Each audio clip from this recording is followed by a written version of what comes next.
नमो अरहंताणं नमो अरहंताणं नमो अरहंताणं। अध्यात्म की साधना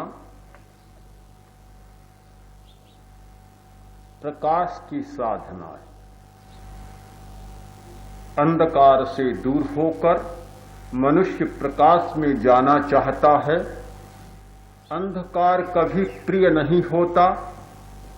प्रकाश मनुष्य को सदा प्रिय रहा है और उसने अपने जीवन में अधिकतम प्रकाश की दिशा में प्रस्थान किया है। मनुष्य में क्षमता है। नाड़ी संस्थान जितना मनुष्य का शक्तिशाली है उतना किसी भी प्राणी का शक्तिशाली नहीं है। जितने प्राणी हैं उनमें सबसे अधिक शक्तिशाली नाड़ी संस्थान मनुष्य को मिला है। इसलिए मनुष्य ही अंधकार से प्रकाश की ओर जा सकता है।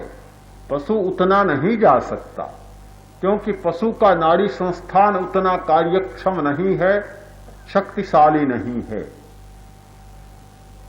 कहा जाता है देवता भी मनुष्य होना चाहते हैं, मनुष्य होकर साधना करना चाहते हैं। ऐसा क्यों चाहते हैं कि उन्हें भी वह नाड़ी संस्थान प्राप्त नहीं है जिसके माध्यम से साधना की जा सके, विशिष्ट आराधना की जा सके और नई उपलब्धियां की जा सके। मनुष्य के नाड़ी संस्थान में दोनों विशेष प्रकार की शक्तियां हैं। ज्ञान की शक्ति भी है और कार्य की शक्ति भी है।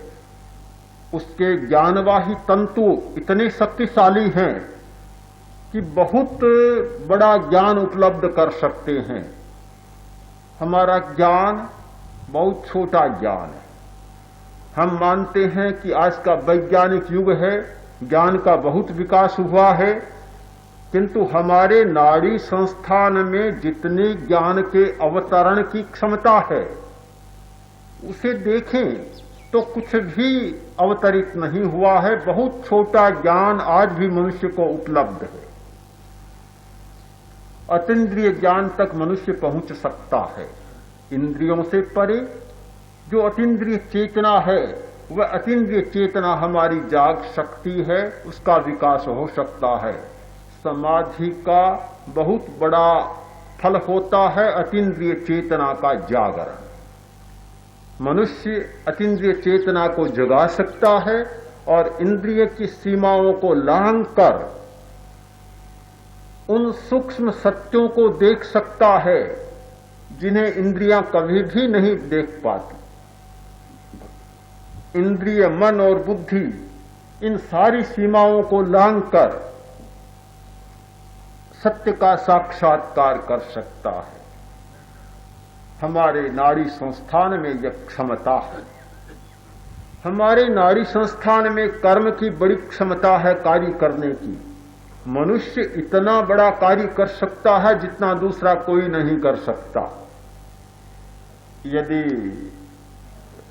शारीरिक बल की दृष्टि से देखें तो मनुष्य बहुत कमजोर पड़ता है। एक शेर, बाघ, हाथी, बैल, एक भैंस या भैंसा भी सामने आ जाए तो मनुष्य की शक्ति बहुत कम होती है उनकी तुलना में।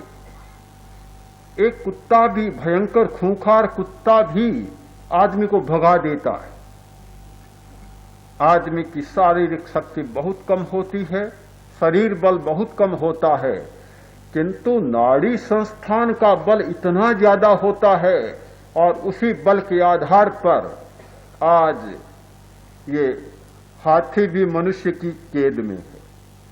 मनुष्य हाथी पर सवारी करता है और हाथी से भार भी ढोता है।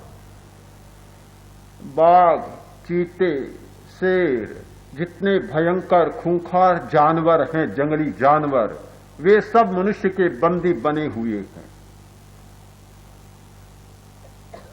भैंसों की और बैलों की बात ही छोड़ दे। ये किस आधार पर हुआ कि नाड़ी संस्थान की शक्ति के आधार पर कि उसकी बुद्धिजा शक्ति और कर्मजा शक्ति दोनों इतनी हैं कि वह जो चाहे वैसा कर सकता है, किसी भी प्राणी की नाक में नकेल डाल सकता है, कोई भी उसकी शक्ति से परे नहीं है। तो हमारे नाड़ी संस्थान में ये दोनों क्षमताएं भी बहुत अधिक हैं। आपको पता होना चाहिए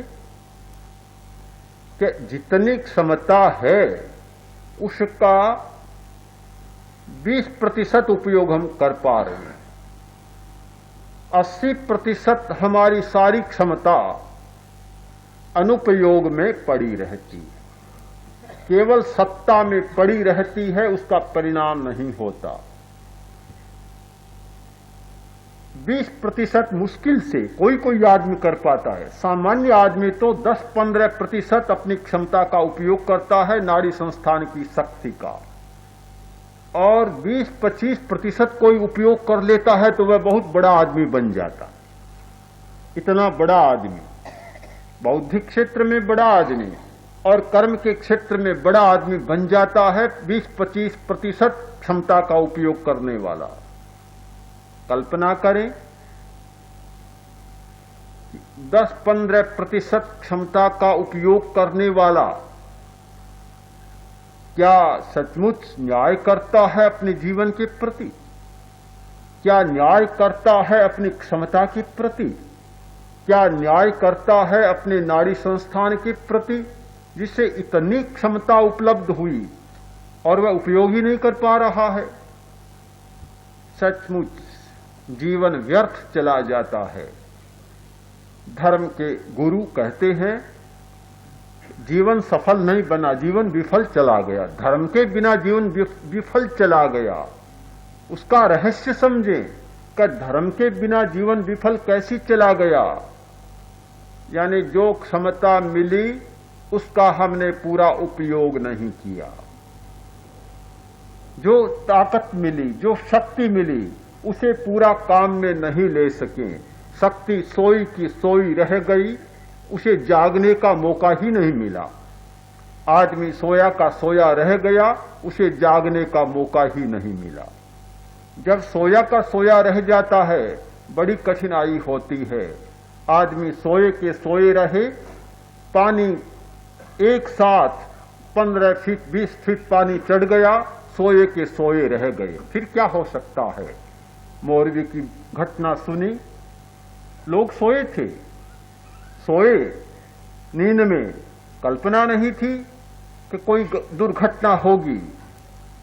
एक साथ पानी का इतना वेग आया कि कहीं 10 फीट, कहीं 15 फीट और कहीं 20 फीट पानी चढ़ गया। ऐसा आता है पानी का जैसे कोई पहाड़ ही आ रहा है। सोए के सोए रह गए, सारी क्षमताएं समाप्त हो गई। आदमी भी सोया का सोया रह जाता है, क्षमता समाप्त हो जाती है।